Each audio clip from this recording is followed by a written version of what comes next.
Bismillahirrahmanirrahim. Assalamualaikum warahmatullahi wabarakatuh. Asyhadu an la ilaha illallah wa asyhadu anna Muhammadar Rasulullah. Allahumma sholli ala sayyidina Muhammadin wa ala alihi wa sahbihi wasallam. Asyhadu an la ilaha illallah wa asyhadu anna Muhammadar Rasulullah. Allahumma sholli ala sayyidina Muhammadin wa ala alihi wa sahbihi wasallam. Asyhadu an la ilaha illallah wa asyhadu anna Muhammadar Rasulullah. Allahumma sholli ala sayyidina Muhammadin wa ala alihi wa sahbihi wasallim. Astaghfirullahalazim, astaghfirullahalazim, astaghfirullahalazim. Allahu Akbar, Allahu Akbar, Allahu Akbar. La ilaha illallah, Allahu Akbar. Allahu Akbar walillahil hamd. Allahu Akbar, Allahu Akbar, Allahu Akbar. La ilaha illallah, Allahu Akbar. Allahu Akbar walillahil hamd. Allahu Akbar, Allahu Akbar, Allahu Akbar. La ilaha illallah, Allahu Akbar. Allahu Akbar walillahil hamd. Alhamdulillahirabbil alamin, wassalatu wassalamu ala asrofil anbiya'i wal mursalin wa ala alihi wa sahbihi ajmain, amma ba'du. Rabbi shrahli sadri wa yassirli amri wahlul 'uqdatam min lisani yafqahu qawli. Pertama-tama Ibu panjatkan puji syukur kehadirat Allah Subhanahu wa taala yang telah memberikan banyak nikmat, yaitu nikmat hidup, nikmat akal pikiran, nikmat iman Islam, nikmat sehat, juga nikmat rizki.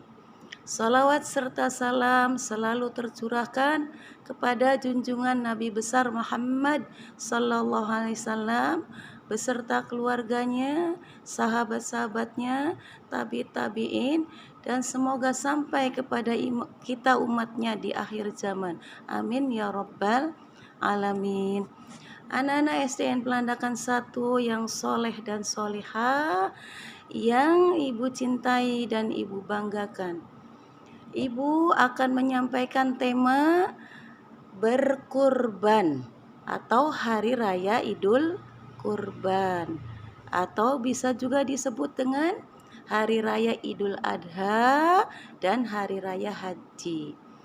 Anak-anak sekalian yang Ibu cintai, siapa yang tahu coba apa artinya berkurban? Tentu anak-anak tahu, berkurban itu adalah menyembelih hewan ternak. Pasti anak-anak, iya Bu, menyembelih kambing, menyembelih sapi, dan hewan ternak lainnya. Misalnya unta juga. Ya, anak-anak sekalian, pengertian berkurban itu ada 2, sayang. Yaitu yang pertama adalah berkurban menurut bahasa Arab, mendekatkan diri kepada Allah Subhanahu wa taala. Dan yang kedua, berkurban menurut istilah adalah menyembelih hewan ternak tertentu pada hari raya Idul Adha untuk atau bentuk sebagai beribadah kepada Allah Subhanahu wa taala. Anak-anak sekalian, berkurban ada hukum dan ketentuannya, waktunya, syarat-syarat hewannya, yaitu tercantum dalam surat Al-Hajj ayat 34 dan surat Al-Kautsar ayat 1 sampai 3. Yaitu surat Al-Kautsar, anak-anak semuanya tahu kan? Surat pendek, ya, diturunkan di kota Mekah, disebut surat Makkiyah. Anak-anak, bacaan surat Al-Kautsar itu adalah mengandung perintah sholat dan perintah berkurban, yaitu bacaannya A'udzubillahi minasyaitonirrajim. Aku berlindung kepada Allah dari segala godaan setan yang terkutuk. Bismillahirrahmanirrahim, dengan menyebut nama Allah yang Maha Pengasih lagi Maha Penyayang. Inna a'tainakal kautsar, sesungguhnya aku telah memberimu nikmat, wahai Muhammad, nikmat yang banyak. Fasholli lirabbika wanhar, kerjakan atau laksanakan sholat kepada Tuhanmu. Ya, jadi laksanakan sholat sebagai ibadah terhadap Allah Subhanahu wa ta'ala. Dan inna syani'aka huwal abtar, sesungguhnya orang-orang yang membencimu adalah orang yang terputus dari rahmat Allah. Shadaqallahul azim, maha benar Allah dengan segala firman-Nya. Itulah anak-anak sekalian, di antaranya perintah atau hukum atau ketentuan tentang sholat dan berkurban. Anak-anak sekalian, berkurban tadi Ibu sampaikan ada syaratnya. Hewannya harus hewan ternak yang sehat, gemuk, dan tidak cacat. Ya, kalau hewan ternak yang cacat atau yang kurus itu tidak bisa untuk berkurban. Nanti syarat-syaratnya tidak terpenuhi. Kemudian selain itu ada waktu-waktu untuk melaksanakan kurban, yaitu pada tanggal 10 Zulhijjah pas perayaan Hari Raya Idul Adha, tanggal 11, 12, 13 Zulhijjah, atau disebut juga dengan hari tasyrik. Ya, Nana. Nah, itu waktu atau ketentuan untuk melaksanakan berkurban. Anak-anak sekalian, kenapa kita sebagai umat muslim diperintahkan berkurban? Berkurban itu adalah anak-anak untuk mengajarkan kita rasa kasih sayang, kebersamaan. Rasa kasih sayang terhadap siapa? Terhadap fakir miskin, kebersamaan dengan sesama muslim, juga terutama kepada fakir miskin, anak yatim piatu, kaum duafa. Ya, itu. Jadi, dan lebih daripada itu, Allah memerintahkan berkurban karena setiap helai bulu-bulu yang dikurbankan dari hewan ternak itu adalah bentuk segala kebaikan. Anak-anak sekalian, anak-anak pernah dengar tuh cerita berkurban. Sejarah Nabi siapa? Ayo, yaitu sejarah Nabi Allah Ibrahim dan putranya Ismail. Anak-anak, Nabi Ibrahim itu adalah nabi yang sangat taat dan takwa kepada Allah Subhanahu wa ta'ala. Allah mengujinya kepada Nabi Ibrahim. Sampai di mana ketaatannya Ibrahim terhadapku? Itu kata Allah. Allah tidak menguji umatnya, apalagi Rasul, ya, selama Allah itu berharap bagaimana ketaatan hambanya. Kenapa? Allah memberikan perintah kepada Nabi Allah Ibrahim, yaitu Nabi Ibrahim bermimpi. Lewat mimpi Allah memberikan perintahnya. Nabi Allah Ibrahim bermimpi, Allah memerintahkan Nabi Ibrahim menyembelih putranya Ismail. Sedangkan Nabi Allah Ibrahim itu sangat menyayangi Ismail sebagai putranya. Nabi Allah Ibrahim mendapat perintah itu. Nabi Allah Ibrahim, kok saya mimpi diperintahkan menyembelih putraku yang saya sayangi? Apakah mimpi ini datangnya dari setan, hanya sebuah bunga tidur, ataukah memang mimpi ini datangnya dari Allah sebagai petunjuk, yaitu sebagai perintah? Kemudian hari berikutnya Nabi Ibrahim bermimpi kembali, anak-anak.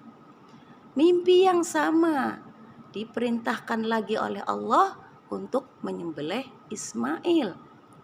Nabi Ibrahim berpikir lagi, tidak bercerita kepada istrinya, ibunda Ismail yaitu Siti Hajar, ataupun kepada putranya. Karena khawatirnya adalah mimpi ini datangnya dari setan. Kemudian Nabi Ibrahim berpikir lagi, berpikir. Nabi Ibrahim tidak akan membantah perintah Allah. Tapi Nabi Ibrahim belum yakin mimpinya ini sebagai petunjuk atau bukan. Kemudian hari berikutnya lagi, anak-anak sekalian, Nabi Ibrahim bermimpi yang sama lagi, seperti hari yang pertama dan kedua. Sama perintahnya, percis, diperintahkan menyembelih putranya lagi. Akhirnya bagaimana?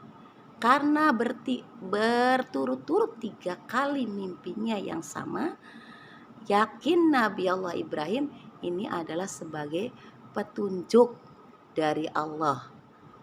Ini benar-benar perintah dari Allah. Akhirnya Nabi Ibrahim berceritalah kepada putranya, tapi tidak bercerita kepada ibundanya Ismail, yaitu Siti Hajar. Nabi Ibrahim berpikir bagaimana cara menyampaikan kepada putranya. Tapi anak-anak sekalian, apa yang sikapnya bagaimana Nabi Ismail setelah diceritakan oleh ayahnya? Ayahnya menyampaikannya dengan hati-hati, kemudian mengajak ngobrol, wahai anakku Ismail, kesini sayang, ayah mau cerita. Kata Ismail menjawab, ya ayah, ada apa gerangan? Ayah telah mimpi berkali-kali, 3 kali mimpinya mendapat perintah dari Allah untuk menyembelihmu sayang. Oh gitu tayah, laksanakan aja ya, karena itu adalah perintah Allah. Ayah jangan membantah perintah Allah. Aku ikhlas kok ya, saya ikhlas disembelih asalkan itu adalah perintah Allah. Itulah Ismail, putra yang soleh dan taat kepada Allah. Anak-anak hebat kan Ismail? Adakah kita sebagai manusia biasa mau disembelih oleh orang tuanya, kita siap? Ada tidak?